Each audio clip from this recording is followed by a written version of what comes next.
Tanto va la fe a la vida, a lo que en la vida hay de más precario, me refiero a la vida real, que finalmente esa fe se pierde.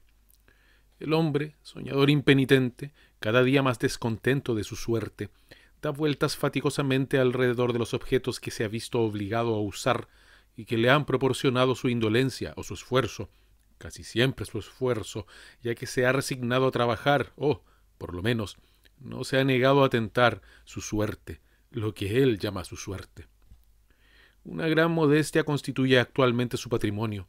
Sabe cuáles son las mujeres que ha poseído y en qué ridículas aventuras se ha enredado. Tanto su fortuna como su pobreza le son indiferentes, pareciéndose en esto a un niño recién nacido, y en cuanto a la aprobación de su conciencia moral, admito que prescinde de ella sin gran esfuerzo. Si conserva cierta lucidez, no le queda sino volverse para mirar atrás, hacia su propia infancia que, por mutilada que haya sido gracias a los cuidados de sus domadores, no por eso deja de parecerle llena de encantos. En ella, la carencia de cualquier rigor conocido le otorga la perspectiva de vivir varias vidas simultáneas. Se arraiga en esta ilusión y sólo quiere saber de la facilidad instantánea y extrema de todas las cosas. Cada mañana los niños parten sin preocupación.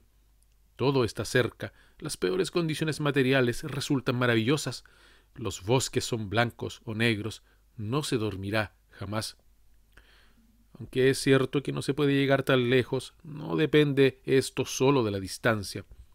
Las amenazas se acumulan y uno cede, uno abandona parte del terreno a conquistar.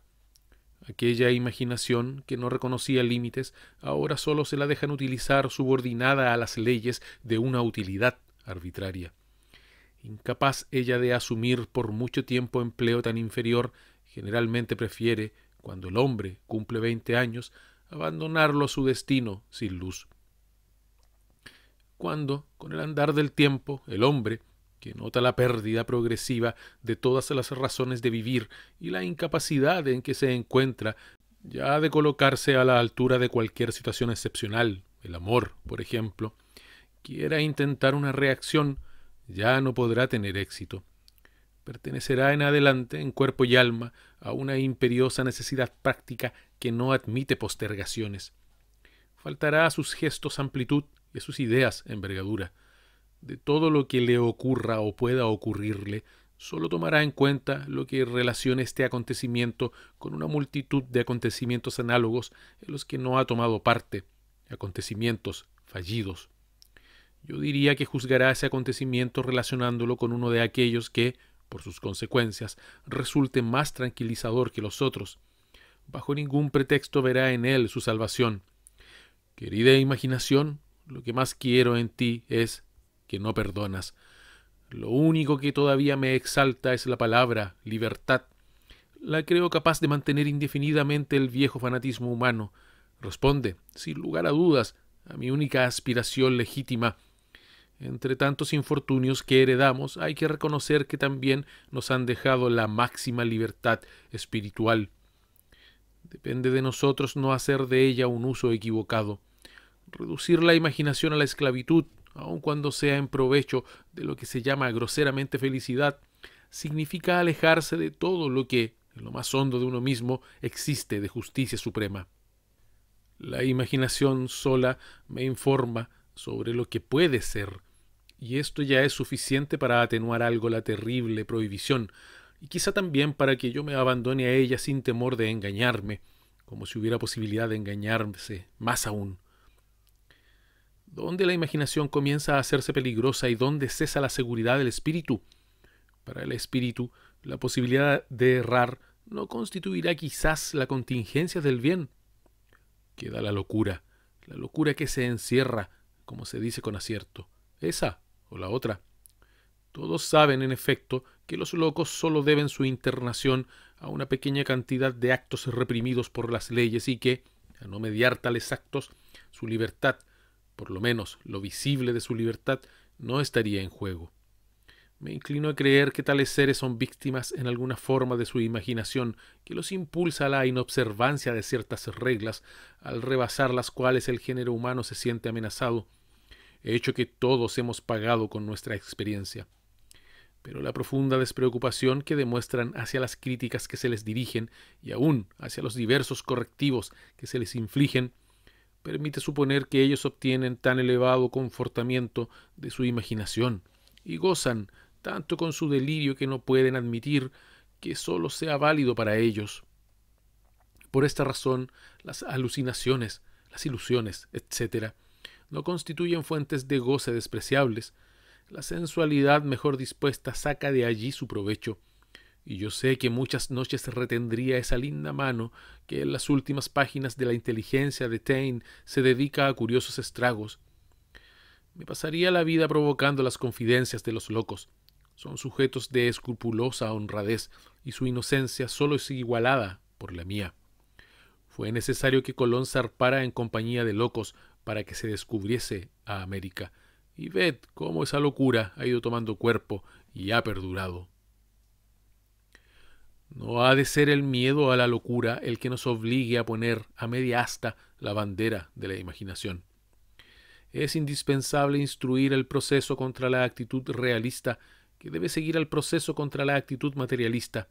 Esta última, más poética que la anterior, implica indudablemente la existencia de un orgullo monstruoso en el hombre, pero de ningún modo una nueva y más completa decadencia.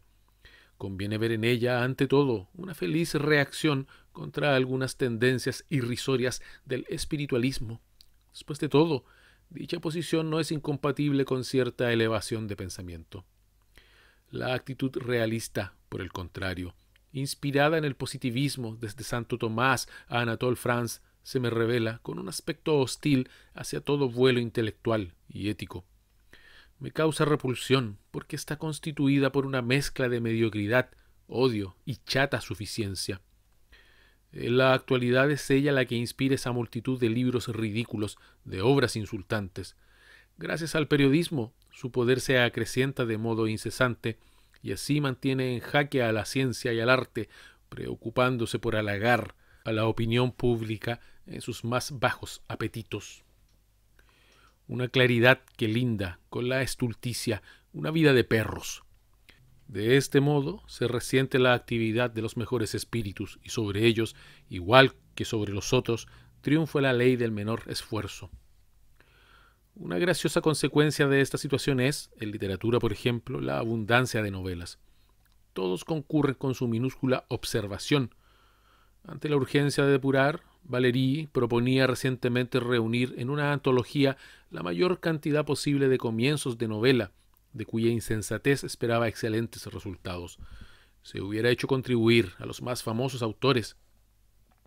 Semejante proyecto honra a Paul Valéry, quien tiempo antes, refiriéndose a la novela, me aseguraba que él se negaría siempre a escribir «La marquesa salió a las 5», pero ¿ha cumplido su palabra? Si el estilo pura y simplemente informativo, del que la frase mencionada es un ejemplo, domina exclusivamente a las novelas, débese, hay que reconocerlo, a que la ambición de los autores no va muy lejos. El carácter circunstancial, inútilmente minucioso, de todas sus anotaciones me induce a pensar si no se estarán divirtiendo a costa mía. No me perdona ninguno de los titubeos del personaje. ¿Será rubio? ¿Cómo se llamará? Lo buscaremos en verano. Problemas todos que finalmente se resuelven a la buena de Dios. No me dejan más alternativa que cerrar el libro, lo que me apresuro a hacer casi desde la primera página. Y en cuanto a las descripciones, nada puede comparárseles en vacuidad. Son meras ilustraciones de catálogo yuxtapuestas que el autor utiliza cada vez con mayor desenfado, aprovechando cualquier oportunidad para deslizarme sus tarjetas postales y obligarme a concordar con él sobre lugares comunes tales como la piecita en la que fue introducido el joven estaba tapizada con papel amarillo. Había geranios y cortinas de muselina en las ventanas. El sol poniente derramaba sobre estas cosas una luz cruda. La habitación no contenía nada de particular. Los muebles, de madera amarilla, eran muy viejos. Un diván con un gran respaldo vuelto del revés, una mesa oval frente al diván, una cómoda y un espejo adosado al entrepaño, sillas a lo largo de las paredes, 2 o 3 grabados sin valor que representan damiselas alemanas con pájaros en las manos. A esto se reducía el moblaje. No tengo humor para admitir que tales asuntos pueden plantearse al espíritu, ni siquiera de modo pasajero. Habrá quien sostenga que esta composición escolar está en el sitio que le corresponde, y que justamente en ese sitio del libro el autor tuvo sus motivos para abrumarme con ella. Con todo, ha perdido el tiempo, porque no pienso poner los pies en su habitación. La pereza, la fatiga de los otros no me entretienen. Tengo una idea demasiado inestable de la continuidad de la vida para dar a los momentos de debilidad y depresión el valor de mis mejores minutos. Pretendo que se callen cuando han dejado de experimentar sentimientos, y entiéndase claramente que yo no recrimino la falta de originalidad en sí. Afirmo solamente que no convierto en situaciones los momentos nulos de mi vida, y que puede resultar indigno de todo hombre el cristalizar tales momentos. Permitidme, pues, que pase por alto la citada descripción de un aposento, junto con tantas otras. Atención, estoy en plena psicología, asunto que no conviene tratar en broma. Nuestro autor se entusiasma con un carácter dado y entonces lo hace peregrinar, convertido en héroe por el mundo. Pase lo que pase, este héroe, cuyas acciones y reacciones están admirablemente calculadas, debe preocuparse por no defraudar, aunque aparente a cada rato estar a punto de hacerlo, las previsiones de las que es objeto. Aun cuando pareciera que la corriente de la vida lo arrastra, lo hace rodar, lo hace caer, solo dependerá en última instancia de ese tipo humano compuesto. Simple partida de ajedrez que no me interesa en absoluto, siendo el hombre para mí, quien quiera que sea, un mediocre adversario. Me resultan intolerables las mezquinas discusiones relativas a tal o cual jugada, ya que no se trata ni de ganar ni de perder. Si el juego no vale la candela y si la razón objetiva perjudica espantosamente, como es el caso, a quien recurre a ella, ¿no valdría más prescindir de esas categorías de pensamiento? La diversidad es tan amplia como el conjunto de tonos de voz, de modos de andar, toser, sonarse, estornudar. Si un racimo no tiene 2 granos de uva iguales, ¿por qué queréis que os describa este grano en vez de este otro, en vez de todos los otros, que haga de él un grano de uva comestible? La irritante manía que consiste en reducir lo desconocido a conocido y clasificado adormece los cerebros. El afán de analizar triunfa sobre los sentimientos. De este modo se logran exposiciones interminables, cuya fuerza persuasiva reside en su misma singularidad, y que sólo se imponen al lector merced a un vocabulario abstracto, bastante confuso, por otra parte. Si las ideas generales que la filosofía se ha propuesto debatir hasta ahora señalaran una incursión definitiva a más dilatados dominios, sería yo el primero en alegrarme. Pero se trata, por el momento, tan solo de escarceos retóricos. Hasta ahora, los rasgos de ingenio y otras buenas costumbres nos ocultan, a cuál más y mejor, el auténtico pensamiento que se busca a sí mismo en lugar de dedicarse a jugar un solitario. Creo que cada acto lleva su justificación en sí mismo, al menos para quien ha sido capaz de cometerlo, y posee, además, un poder de irradiación que el menor comentario puede llegar a debilitar o hasta a anular completamente. Nada gana, pues, con ser destacado de ese modo. Así los héroes de Stendhal se desploman por efecto de las apreciaciones de ese autor, apreciaciones más o menos felices, pero que no agregan nada a la gloria de los mismos. Donde volvemos a encontrarlos es donde Stendhal los pierde. Todavía vivimos bajo el reinado de la lógica. Justamente a esto quería llegar. Pero los procedimientos lógicos actuales se aplican únicamente a la solución de problemas de interés secundario. El racionalismo absoluto, que todavía está de moda, solo permite tomar en cuenta los hechos que dependen directamente de nuestra experiencia. Los objetivos lógicos, por el contrario, se nos escapan y es inútil insistir en que se le han establecido límites a la experiencia misma. Ella da vueltas en una jaula de la cual es cada vez más difícil hacerla salir. Ella se apoya también en la utilidad inmediata y está resguardada por el sentido común. Con el pretexto de civilización, con el pretexto de progreso, se ha logrado eliminar del espíritu todo lo que podría ser tildado, con razón o sin ella, de supersticioso, de quimérico y se ha proscrito todo método de investigación de la verdad que no estuviera de acuerdo con el uso corriente. En apariencia débese a un verdadero azar que se haya sacado a la luz recientemente una parte del mundo mental, en mi opinión, la más importante, a la que todos aparentaban quitar importancia. Hay que estar agradecido por esto a los descubrimientos de Freud. Confiada en dichos descubrimientos, se va formando una corriente de opinión con cuya ayuda cualquier explorador de lo humano podrá hacer avanzar sus investigaciones, facilitado el camino por el hecho de no tener que depender ya exclusivamente de las realidades escuetas. Es posible que la imaginación esté a punto de reconquistar sus derechos. Si las profundidades de nuestro espíritu cobijan fuerzas sorprendentes, capaces de acrecentar las que existen en la superficie, o de luchar victoriosamente contra ellas, hay un justificado interés en captarlas primero para someterlas después, si conviene, al control de la razón. Los mismos analistas solo obtendrán beneficios de esto, pero es preciso destacar que no existe ningún procedimiento que aparezca a priori como el más adecuado para la prosecución de tal empresa, que debe considerarse, hasta nueva orden, tanto del resorte de los poetas como de los sabios, no dependiendo sus posibilidades de éxito de los caminos más o menos caprichosos que se utilicen. Con toda justicia, Freud ha centrado su crítica sobre el sueño.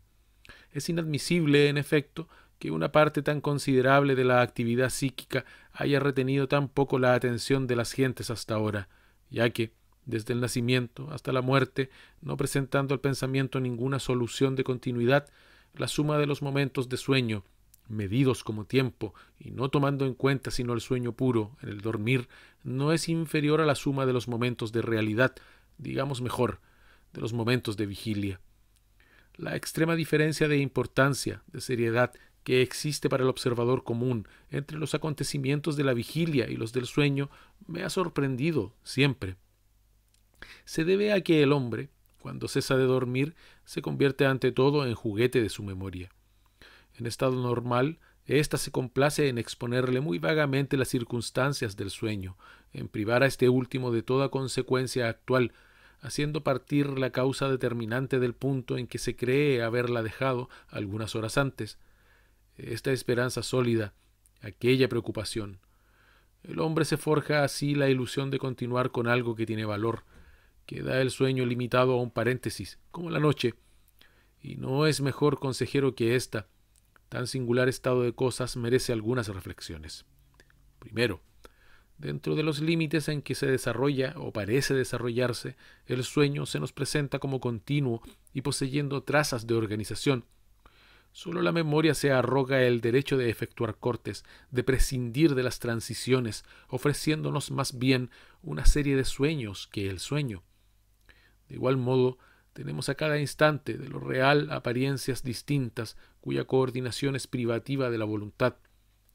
Interesa destacar, pues, que nada hay que nos autorice a admitir en el sueño una mayor disipación de sus elementos constitutivos. Lamento tener que expresarme según una fórmula que, en principio, excluye el sueño. ¿Cuándo habrá lógicos y filósofos durmientes? Quisiera dormir, para poder entregarme a los que duermen, del mismo modo que me entrego a los que me leen, con los ojos bien abiertos, para acabar con el predominio del ritmo consciente de mi pensamiento en este asunto. Tal vez mi sueño de la última noche sea a continuación del de la noche anterior, y a su vez sea seguido por el de la próxima noche con un rigor digno de encomio. Todo es posible, como suele decirse, y como no está de ningún modo probado que al suceder tal cosa la realidad que me ocupa subsista durante el sueño y no se hunde a lo inmemorial, ¿por qué no otorgaré al sueño lo que rehúso a veces a la realidad? Es decir, ese valor de certidumbre en sí misma que, en su oportunidad, no esté expuesto a mi repudio. ¿Por qué no he de esperar del indicio del sueño más de lo que espero de un grado de conciencia cada día más elevado? ¿No podría aplicarse también el sueño a la solución de los problemas fundamentales de la vida? ¿Se trataría de idénticos problemas en uno y otro caso? ¿Ya estarían planteados esos problemas en el sueño? ¿Está el sueño menos abrumado de sanciones que todo lo restante? Yo voy envejeciendo y, más que esta realidad a la que me creo constreñido, quizás sea el sueño, la indiferencia en que lo tengo, lo que me hace envejecer. Segundo, retomo una vez más el estado de vigilia. Me veo obligado a considerarlo un fenómeno de interferencia. En tal condición, el espíritu muestra no solamente una extraña tendencia a la desorientación, es la historia de los lapsus y equivocaciones de toda especie cuyo secreto comienza a sernos revelado, sino que hasta en su funcionamiento normal parece sólo obedecer a sugestiones procedentes de esa noche profunda con la que lo vinculo. Por firme que parezca, el equilibrio del espíritu es relativo. Apenas se atreve a opinar, y si lo hace, es para limitarse a comprobar que determinada idea o determinada mujer lo impresiona. Especificar qué clase de impresión sea no puede hacerlo, dando con ello tan solo la medida de su subjetivismo. Esa idea, esa mujer lo perturban, inclinándolo a una menor severidad. El resultado es que lo aíslan por un segundo de su disolvente y lo depositan en el cielo, tal vez como un hermoso precipitado, que sin duda es. No sabiendo qué hacer, invoca entonces el azar, divinidad más oscura que las otras, a la que endosa todos sus extravíos. ¿Quién me asegura que el ángulo bajo el cual se presenta esa idea que lo conmueve, o lo que lo entusiasma en los ojos de esa mujer, no sea precisamente lo que lo une a su sueño, lo que lo encadena a datos perdidos por su culpa? Y si no fuera así, ¿de qué cosas sería capaz? Quisiera entregarle la llave de ese corredor. Tercero, el espíritu del que sueña se satisface ampliamente con cuanto le ocurre. El angustioso dilema de la posibilidad ya no se plantea. Mata, vuela más velozmente, ama todo lo que quieras, y si mueres, ¿no estás seguro de que despertarás de entre los muertos? Déjate llevar. Los acontecimientos no admiten que los postergues. ¿Qué razón, pregunto, qué razón de mayor magnitud que otra confiere al sueño esa actitud natural y me hace acoger sin reservas una multitud de episodios cuya singularidad me fulminaría en el momento en que escribo? Y sin embargo, tengo que creer a mis ojos, a mis oídos. Ha llegado el hermoso día, la bestia ha hablado. Si el despertar del hombre es más duro, si se rompe demasiado bien el encanto, se debe a que lo han impulsado a forjarse una pobre idea de la expiación. Cuarto, desde el momento en que se lo someta a un examen metódico y en que, por medios que habrán de determinarse, se logre tener idea del sueño en su totalidad, lo que presupone una disciplina de la memoria que exigirá muchas generaciones, comencemos, con todo, por registrar ahora los hechos salientes, en que su curva se desarrolle con regularidad y amplitud sin precedentes, se puede esperar que desaparezcan los misterios que no existen para dar lugar al gran misterio. Yo creo firmemente en la fusión futura de esos dos estados, aparentemente tan contradictorios, el sueño y la realidad, en una especie de realidad absoluta, la superrealidad. A su conquista me encamino, seguro de no lograrla, pero con la suficiente indiferencia hacia mi muerte como para calcular un poco de placer de tal posesión. Se cuenta de Saint Paul Roux que todos los días, en el momento de irse a dormir, hacía colocar en la puerta de su residencia de Camaret un letrero en el que se leía «El poeta trabaja». Habría aún mucho que decir, pero he querido solo rozar de paso un tema que requeriría por sí solo una exposición demasiado extensa y un rigor más estricto. Ya volveré sobre él. Aquí fue mi intención tan solo poner en claro el odio hacia lo maravilloso y el deseo de ridiculizar lo que corroe a ciertos hombres. Terminemos de una vez. Lo maravilloso es siempre bello. Cualquier especie de maravilloso es bello, y no hay nada fuera de lo maravilloso que sea bello. En el dominio literario, sólo lo maravilloso puede fecundar obras tributarias de un género tan inferior como la novela o todo lo que participe, en líneas generales, de la anécdota. El monje de Luis constituye una prueba admirable. El soplo de lo maravilloso lo anima por entero, mucho antes de que el autor haya liberado a sus personajes principales de toda coacción temporal, se los siente dispuestos a actuar con una altivez sin precedentes. Esa pasión por lo eterno que los mueve presta continuamente acentos inolvidables a sus tormentos y al mío.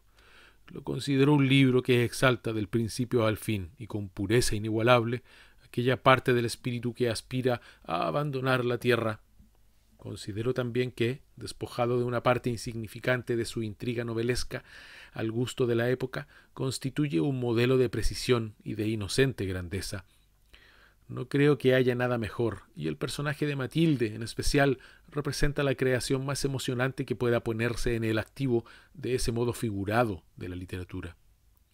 Más que un personaje, es una tentación permanente. ¿Y qué puede ser un personaje si deja de ser una tentación? Tentación extrema. El nada es imposible para el que se atreve logra en el monje toda su convincente medida. Las apariciones tienen un papel lógico, puesto que el espíritu crítico no se apodera de ellas para refutarlas. De modo igualmente legítimo está tratado el castigo de Ambrosio, ya que finalmente el espíritu crítico lo acepta como desenlace natural. Puede parecer arbitrario que yo proponga este modelo, cuando lo maravilloso ha sido el alimento constante de las literaturas nórdicas y orientales, sin hacer mención de las literaturas religiosas de todos los países. Esto se debe a que la mayor parte de los ejemplos que hubiese podido presentar de tales literaturas están infestados de puerilidad, por la sencilla razón de que se destinan a los niños. A estos se les priva demasiado pronto de lo maravilloso y más adelante ya no conserva la indispensable virginidad de espíritu para sentir un placer intenso con Piel de asno.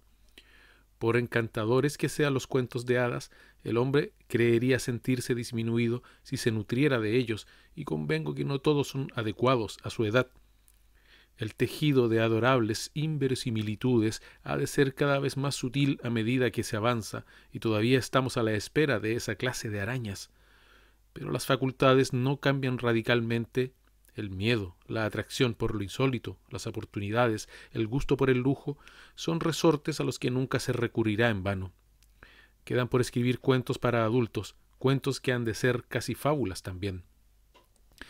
Lo maravilloso no es igual en todas las épocas, participa oscuramente de una especie de revelación general de la que sólo nos llega algún detalle. Las ruinas románticas, el maniquí moderno o cualquier otro símbolo capaz de conmover la sensibilidad del hombre durante cierto tiempo. Dentro de esos marcos que provocan una sonrisa siempre aparece, sin embargo, la irremediable inquietud humana, y por eso los tomo en cuenta, juzgándolos íntimamente unidos a aquellas producciones geniales que están más dolorosamente afectadas por ella. Son las orcas de Villon, las griegas de Racine, los divanes de Baudelaire. Coinciden con un eclipse del gusto que estoy conformado para soportar, ya que me forjo del gusto la idea de una gran mancha. En el mal gusto de mi época me esfuerzo por superar a todos. De haber vivido en 1820, yo hubiese sido el de la monja ensangrentada. Yo no habría escatimado el cazurro y trivial disimulemos de que habla el parodista Cuisine. A mí me habría correspondido recorrer en metáforas gigantescas, como él dice, todas las fases del disco plateado, pero hoy pienso en un castillo, una de cuyas mitades no ha de estar forzosamente en ruinas. Ese castillo me pertenece. Lo veo en un paisaje agreste, no lejos de París. Tiene infinitas dependencias y los interiores han sido fabulosamente restaurados, de modo que nada quedará por desear en lo que respecta al confort. Se detienen automóviles ante su puerta oculta por la sombra de los árboles. Algunos amigos míos se encuentran instalados allí definitivamente. Allí está Luis Aragón, que sale, apenas tiene tiempo para saludarnos. Philippe Soupault se levanta con las estrellas y Paul Eluard, nuestro gran Eluard, no ha vuelto todavía. Robert Desnos y Roger Vitrac están en el parque descifrando un antiguo edicto sobre el duelo, y Georges Auric y Jean Paulhan y Max Maurice, que rima tan bien, y Benjamin Perret con sus ecuaciones de pájaros, y Joseph Delteil y Jean Carrive y Georges Limbourg. Y Georges Limbourg, hay toda una retahíla de Georges Limbourg, y Marcel Nolly. Aquí está también Frankel, que nos hace señas desde su globo cautivo, y Georges Malkin, Antonin Artaud, Francis Gerard, Pierre Naville, J. A. Voifart, más allá Jacques Baron y su hermano, apuestos y cordiales, y tantos otros, y también mujeres arrebatadoras, os lo aseguro. ¿De qué podéis pretender que se abstengan todos estos jóvenes? Sus deseos son órdenes para la riqueza. Francis Picabia nos visita, y la semana pasada, en la Galería de los Espejos, hemos recibido a un tal Marcel Duchamp, a quien todavía no conocíamos. Picasso se dedica a cazar por los contornos. El espíritu de desmoralización ha instalado su sede en el castillo y nos las tenemos que ver con él cada vez que se trata de las relaciones con nuestros semejantes. Pero las puertas están siempre abiertas y ya se sabe que no se comienza por dar las gracias a las gentes. Por lo demás, la soledad es amplia, no es fácil que nos encontremos a menudo, y a la postre no es lo esencial que seamos nuestros propios amos y también los amos de las mujeres y del amor. Se me acusará de impostura poética. Todos se irán murmurando que yo vivo en la calle Fontaine y que no beberán de esa agua. Caray, pero ¿quién puede afirmar que ese castillo del que le hago los honores es mera ilusión? Y si ese palacio existiera, a pesar de todo, allí están mis huéspedes para atestiguarlo, llegados allí por el sendero luminoso de sus caprichos. Cuando estamos allí vivimos realmente según nuestra fantasía. ¿Y cómo podrían molestarse unos a otros allí, donde se está cubierto de la persecución sentimental y donde las ocasiones se dan cita? El hombre propone y dispone. Solamente de él depende llegar a pertenecerse por entero, o sea, mantener en estado anárquico las huestes cada vez más temibles de sus deseos. Se lo enseña la poesía, que lleva en sí misma la compensación perfecta de las miserias que soportamos. Puede hasta convertirse en ordenadora, a poco que bajo los efectos de una decepción menos íntima se decida a tomarla por lo trágico. Llegará el tiempo en que ella decrete el fin del dinero y parta sola el pan del cielo para la tierra. Habrá aún asambleas en las plazas públicas y movimientos en los que no teníais pensado intervenir. Adiós las absurdas elecciones, los sueños de abismos, las rivalidades, las largas paciencias, la fuga de las estaciones, el orden artificial de las ideas, la pendiente peligrosa, el tiempo para todo. Que se tomen simplemente el trabajo de practicar la poesía. ¿No nos corresponde a nosotros, que ya estamos en ella, intentar que prevalezca lo que consideramos nuestra más amplia fuente de conocimiento? No importa que haya cierta desproporción entre esta defensa y los ejemplos que seguirán. Se trataba de remontarse hasta las fuentes de la imaginación poética y, lo que es más importante, mantenerse ahí. No pretendo haberlo logrado. Tiene que afrontar una gran responsabilidad quien quiera establecerse en esas regiones apartadas donde todo parece, en un comienzo, andar tan mal, especialmente si se quiere conducir allí a algún otro. Por otra parte, nunca se puede estar seguro de encontrarse efectivamente allí. Para estar igualmente mal, muchos hay que están dispuestos a detenerse en cualquier otra parte. De todos modos, ya existe una flecha que señala la dirección de ese país. El arribo a la verdadera meta depende ahora solamente de la fortaleza del viajero. Se conoce, con bastante aproximación, el camino seguido. Tuve ocasión de contar, en el desarrollo de un estudio sobre el caso de Robert Desnos, intitulado La entrada de los médiums, de qué modo me sentí impulsado a fijar la atención en algunas frases más o menos truncas que, en estado de completa soledad y a punto de caer vencido por el sueño, se hacen perceptibles al espíritu, sin que sea posible descubrir en ellas ninguna determinación preliminar. Por entonces abordaba yo la aventura poética con las mínimas perspectivas, lo que significa que, con las mismas aspiraciones que hoy, confiaba empero entonces en la lentitud de la elaboración, para ponerme a cubierto de contactos superfluos, contactos que yo desaprobaba enérgicamente. Había en esto un pudor del pensamiento del que todavía conservo rastros. Al final de mis días llegaré, sin duda con dificultad, a hablar como hay que hablar, disculpando mi voz y mi limitado número de gestos. La virtud de la palabra, y más aún la de la escritura, me parecía residir en la facultad de abreviar de modo sorprendente la exposición, ya que había una exposición, de un pequeño número de hechos, poéticos o de otra índole, de los que yo constituía la substancia. Me imaginaba que no de otro modo había procedido Rimbaud. Con un prurito de variedad, digno de mejor suerte, compuse los últimos poemas de Monte de Piedad, es decir, que llegué a obtener de las líneas blancas de ese libro un partido increíble. Esas líneas significaban cerrar los ojos ante operaciones de la mente que yo creía imprescindible escamotear al lector. No había trampa de mi parte, sino afán de violentar. Lograba la ilusión de una complicidad posible, de la cual podía prescindir cada vez menos. Me había puesto a pulir exageradamente las palabras, teniendo en cuenta el espacio que toleran a su alrededor o los contactos con un sinnúmero de palabras que yo no pronunciaba. El poema Selva Negra procede íntegramente de este estado de ánimo. Tardé 6 meses en escribirlo y puede creérseme que no descansé un solo día. Pero entonces estaba en juego la estima que sentía por mí mismo. No es una razón, ustedes sabrán comprender. Me complacen estas confesiones idiotas. Por aquel tiempo intentaba implantar la pseudo-poesía cubista, pero había nacido inerme del cerebro de Picasso, y en lo que a mí respecta, pasaba por ser más aburrido que una ostra, y aún paso por serlo. Por otra parte, yo sospechaba haber errado el camino desde el punto de vista poético, pero salvaba lo que podía, desafiando al lirismo a fuerza de definiciones y recetas.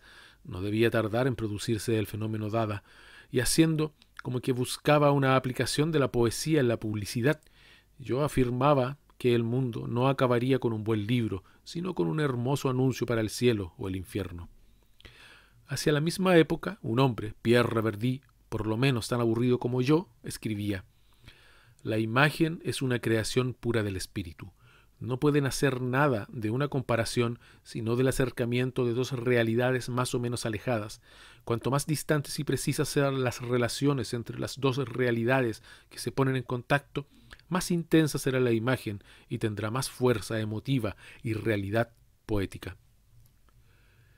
Estas palabras, aunque sibilinas para los profanos, eran profundamente reveladoras y medité sobre ellas mucho tiempo. Pero la imagen se me escapaba. La estética de Reverdy, de índole absolutamente a posteriori, me hacía tomar los efectos por causas. Por esa época sucedió que me vi impelido a renunciar definitivamente a mi punto de vista. Ocurrió una noche que, al empezar a dormirme, percibí claramente articulada de modo tal que resultaba imposible cambiar una palabra, pero carente del sonido peculiar a cualquier voz, una frase asaz singular que me llegaba sin tener relación con los acontecimientos que, por confesión de mi conciencia, me ocupaban en ese momento. Era una frase insistente, una frase que me atrevería a decir llamaba a la ventana. Yo la capté inmediatamente y me disponía a pasar a otra cosa cuando su carácter orgánico me detuvo. Realmente esa frase me desconcertaba. Desgraciadamente no la he conservado con precisión hasta hoy.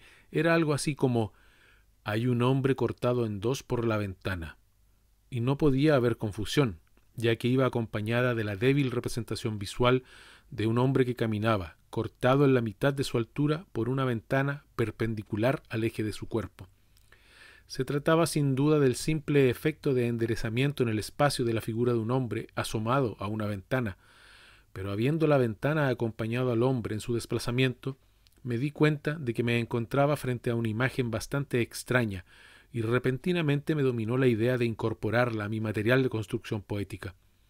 No bien le había acordado este merecimiento cuando se presentó una retahíla de frases que me pasmaron en igual medida, dejándome una impresión tal de gratuidad que se me apareció como ilusorio el dominio que hasta entonces había tenido sobre mí mismo, y no pensé más que en poner término a la interminable querella desarrollada en mi interior.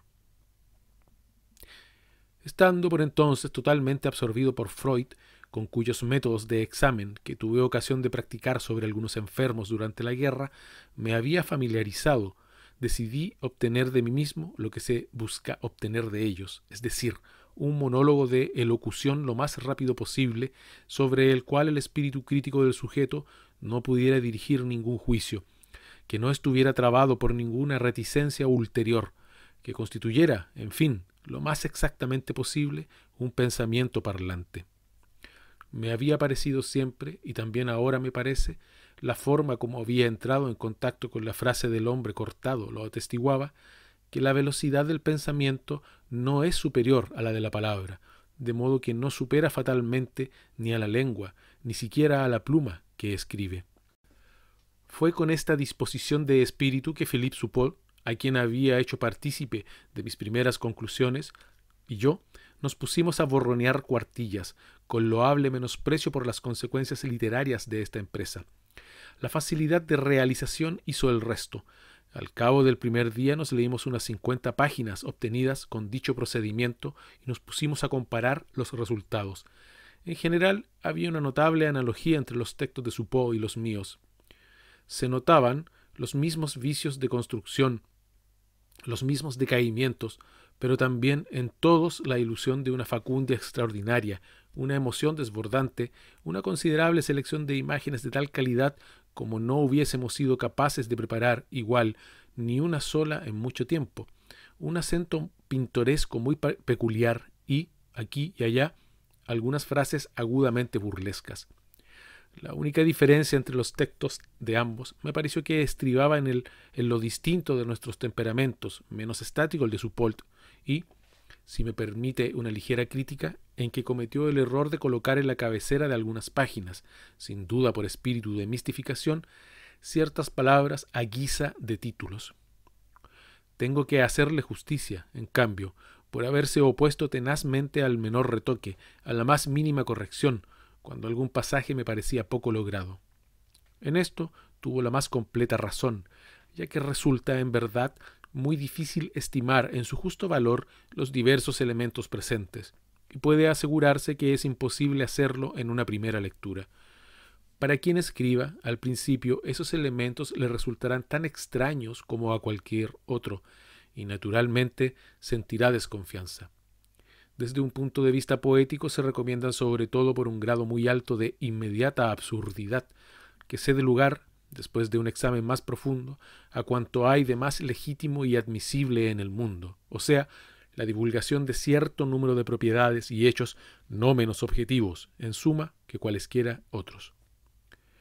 Como homenaje a Guillaume Apollinaire, que acababa de fallecer, y que nos pareció haberse entregado en oportunidades a ejercicios de esa índole, sin sacrificar empero totalmente los recursos literarios triviales, Soupault y yo designamos con el nombre de surrealismo la nueva forma de expresión pura de que disponíamos, y de la cual nos urgía hacer partícipes a nuestros amigos. Creo que hoy ya no es necesario insistir sobre esta palabra, puesto que la acepción que nosotros le hemos dado ha prevalecido sobre la acepción apollineriana. Con más razón todavía hubiéramos podido adoptar el vocablo supernaturalismo empleado por Gerard de Nerval en la dedicatoria de Las hijas del fuego. Nerval poseía, a lo que parece, en el más alto grado ese espíritu que nosotros reivindicamos, en tanto que Apollinaire solo alcanzó a poseer la letra, todavía imperfecta, del surrealismo, y se mostró impotente para forjar una concepción teórica que nos conquistara. He aquí dos frases de Nerval que me parecen, a este respecto, muy significativas. Quiero explicarle, querido Dumas, el fenómeno que usted mencionó más arriba. Ya sabe que existen ciertos narradores que no pueden inventar fábulas sin identificarse con los personajes de su imaginación.